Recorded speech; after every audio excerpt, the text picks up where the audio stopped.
Bismillahirrahmanirrahim. Assalamualaikum warahmatullahi wabarakatuh. Alhamdulillahi wassalatu wassalamu ala Rasulullahi Sayyidina wa Maulana Muhammad Abdillahi amma ba'du. Perkenalkan, saya Alif Tafur Konada Nugraha, mahasiswa dari Rekayasa Perangkat Lunak kelas 6A, Universitas Pendidikan Indonesia Kampus Daerah Cibiru. Pada kesempatan kali ini, izinkan saya membagikan tips untuk kita semua dalam mengamalkan bacaan Al-Quran One Day One Juz pada bulan Ramadan ini.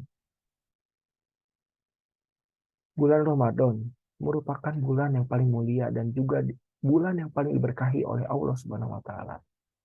Maka dari itu, alangkah baiknya kita melakukan perbuatan yang dapat menambah pahala kita di bulan Ramadan ini.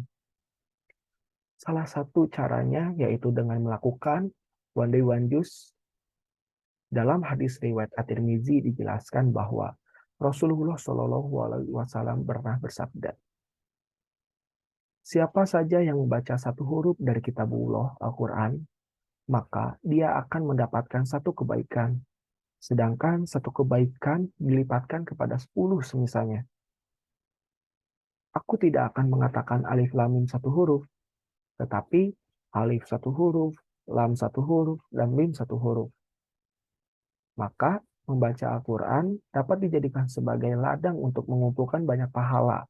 Dalam istilah saat ini yaitu menggebe pahala, apalagi di bulan Ramadan ini.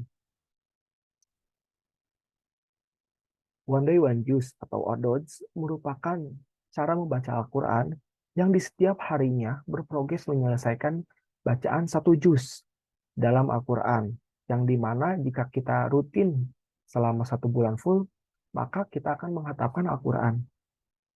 Nah, maka dari itu saya akan membagikan tips berdasarkan pengalaman saya dalam menerapkan One Day One Juz. Tips yang pertama yaitu membaca 2 lembar setelah sholat.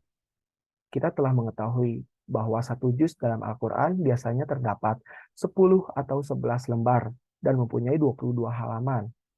Maka jika kita membaca 2 lembar di setiap setelah sholat 5 waktu, One Day One Juz kita akan terpenuhi. Biasanya kita hanya perlu menyisihkan waktu kurang lebih 5-10 menit dalam membaca 2 lembar Al-Quran. Tips ini sangat cocok untuk kita yang pemula, dalam artian baru belajar untuk melakukan One Day One Juz. Tips yang kedua yaitu membaca 2 lembar di setiap setelah sholat maghrib dan juga setelah sholat tarawih. Jika dikalkulasikan, maka akan menyelesaikan 1 juz. Biasanya kita hanya perlu menyisihkan waktu sekitar 15-30 menit dalam menyelesaikan 5 lembar itu. Tips ini sangat cocok untuk orang yang memiliki kegiatan full day di siang harinya. Yang ketiga dan tips yang terakhir, membaca sambil ngabuburit. Dimulai pada jam 4:30 sore dengan membaca full 1 juz. Biasanya akan memerlukan waktu sekitar 1 jam. Jadi ketika selesai membaca Al-Quran, kita hanya tinggal menunggu adzan maghrib dikumandangkan untuk segera berbuka puasa. Tips ini sangat cocok untuk orang yang ingin ngabuburit sambil membaca Al-Quran. Demikian tips dari saya dalam menerapkan One Day One Juz. Maka mari kita manfaatkan bulan Ramadan ini untuk menggali sebanyak mungkin pahala melalui menghatamkan Al-Quran. Tidak ada alasan jika kita sibuk berkegiatan, karena tips yang saya berikan ini sangat mudah sih kalau kita ingin menyisihkan waktu. Semoga materi yang saya bahas kali ini bermanfaat untuk kita semua. Sekian dari saya. Wassalamualaikum warahmatullahi wabarakatuh. Terima kasih.